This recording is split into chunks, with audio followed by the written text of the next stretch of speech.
Assalamualaikum warahmatullahi wabarakatuh.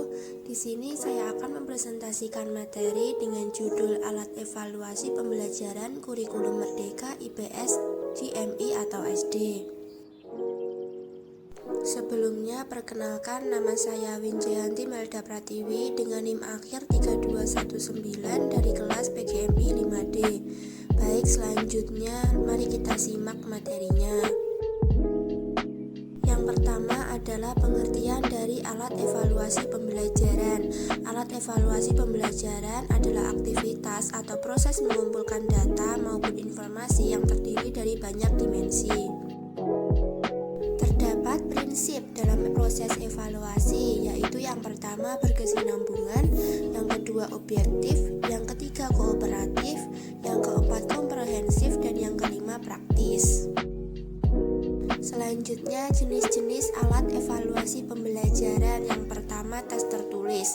Tes tertulis merupakan sekumpulan pertanyaan atau pernyataan yang direncanakan oleh guru untuk memperoleh informasi tentang para siswa.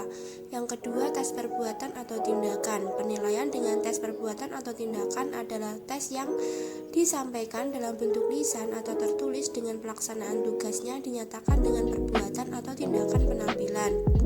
Yang ketiga, tes lisan. Tes lisan merupakan suatu pertanyaan atau tugas atau seperangkat tugas yang direncanakan untuk memperoleh informasi tentang atribut pendidikan atau psikologik yang setiap butir pertanyaan atau tugas tersebut mempunyai jawaban atau ketentuan yang telah dianggap benar. Yang keempat adalah tes esai. Tes esai merupakan salah satu bentuk tertulis yang susunannya terdiri dari item-item pertanyaan yang masing-masing mengandung permasalahan menurut jawaban siswa melalui uraian-uraian kata yang merefleksikan kemampuan berpikir siswa. Dan yang kelima adalah tes objektif. Tes objektif merupakan tes yang dalam pemeriksaannya terdapat dilakukan secara objektif. Hal ini memang dimaksudkan untuk mengatasi kelemahan-kelemahan dari bentuk tes esai. Selanjutnya, alat evaluasi pembelajaran kurikulum merdeka. Alat evaluasi pada kurikulum merdeka menggunakan asesmen.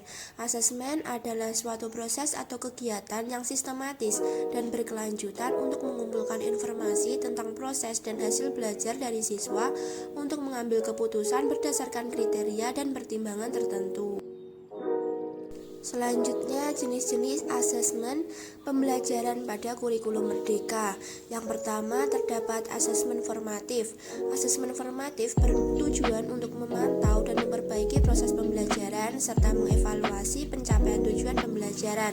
Penilaian formatif dilaksanakan selama kegiatan belajar mengajar berlangsung. Di dalam asesmen formatif terdapat asesmen diagnostik non-kognitif, dan asesmen diagnostik kognitif. Teknik asesmen formatif bisa dilakukan dengan observasi, bertanya, diskusi, admits, lembar refleksi, penilaian diri dan penilaian antar teman, kuis konstruktif, penugasan, daftar cek, dan pertanyaan dengan jawaban yang terbuka. Yang kedua, asesmen sumatif. Asesmen sumatif bertujuan untuk menilai pencapaian tujuan pembelajaran dan atau capaian pembelajaran peserta didik sebagai dasar penentuan kenaikan kelas dan atau kelulusan dari satuan pendidikan. Asesmen sumatif dapat dilakukan setelah pembelajaran berakhir, pada akhir semester, dan pada akhir fase. Selanjutnya adalah contoh bentuk asesmen formatif dan sumatif. Contoh bentuk asesmen yang tidak tertulis seperti diskusi kelas, produk, drama, presentasi, dan tes lisan. Sedangkan contoh bentuk asesmen yang tertulis adalah refleksi, esai, jurnal, poster, dan tes tertulis. Sekian presentasi dari saya. Terima kasih. Wassalamualaikum warahmatullahi wabarakatuh.